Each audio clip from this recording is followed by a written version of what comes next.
On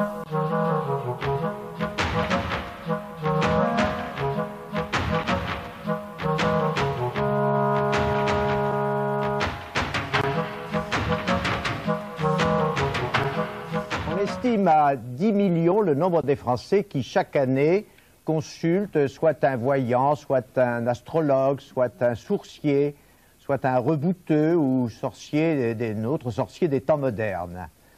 C'est un chiffre énorme. En même temps, un grand nombre de livres savants paraissent sur ce problème, le problème de la magie, sous la plume d'universitaires, sous la plume d'hommes de science renommés. C'est pourquoi nous avons cru opportun de consacrer notre débat de ce soir à ce problème, le problème de la magie, le problème de la sorcellerie. Mais tout de suite, Patricia, si vous voulez bien, nous allons ouvrir le bal des sorcières. Jacques Lacarrière, vous avez publié chez Philippe Lebeau, Au cœur des mythologies. C'est en fait le texte dans Suivant les dieux, que vous aviez déjà publié il y a quelques années.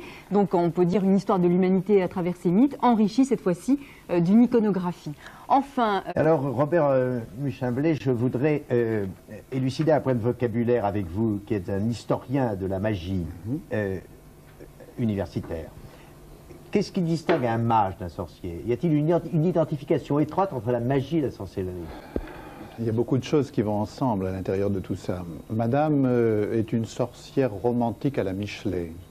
C'est-à-dire, elle est une magicienne de notre temps. Du fait, et Kat est un peu typique d'une survivance de ce domaine, même si elle est, je dirais, un peu romantisée par notre état d'esprit du XXe siècle. Qui n'a rien à voir, évidemment, avec le XVIe siècle, le XVIIe siècle européen. Là, je crois que la différence est énorme. Dans l'univers, vous avez les 4 forces. Il revient en Empédocle, il y a les quatre éléments. Et ces 4 éléments vont être mus par 2 forces qui sont, précisément, la haine et l'amour. Donc le véritable magicien, c'est l'univers qui assemble et désassemble selon les lois de sympathie et évidemment de continuité des choses. Ouais, et le magicien va être celui qui va contrôler. Mais la magie, on pourrait dire que c'est Dieu et ça allait devenir Dieu du jour où les religions monothéistes sont apparues. Voilà. L'homme était en grande partie responsable des erreurs du monde et qu'il pouvait essayer d'y remédier lui-même par des moyens, effectivement, qui ne sont pas toujours orthodoxes, mais qui lui permettaient d'agir. Avec le diable, à la limite, il n'y a rien à faire. C'est-à-dire qu'on se démet sur quelqu'un d'extérieur au monde de ce qui s'y passe d'imparfait. Et moi, je préfère, franchement, je le dis, si j'avais le choix, je préfère les mages, parce que les mages ne sont pas diaboliques à l'origine. Ce sont même des grands savants, ce sont des astronomes. Les mages iraniens, c'est des gens qui savaient tout. C'était le collège de Princeton. Dans le dictionnaire infernal de Conan Clancy, vous avez quand même énuméré 247 démons avec leurs couleurs, leurs prénoms, leurs habitudes, leurs vêtements, comment ils ont les pieds, les mains, les yeux.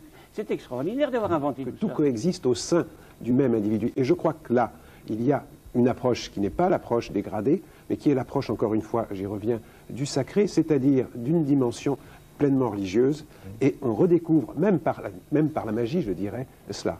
Et ça me paraît important, au sein de chaque individu. C'est une recherche personnelle.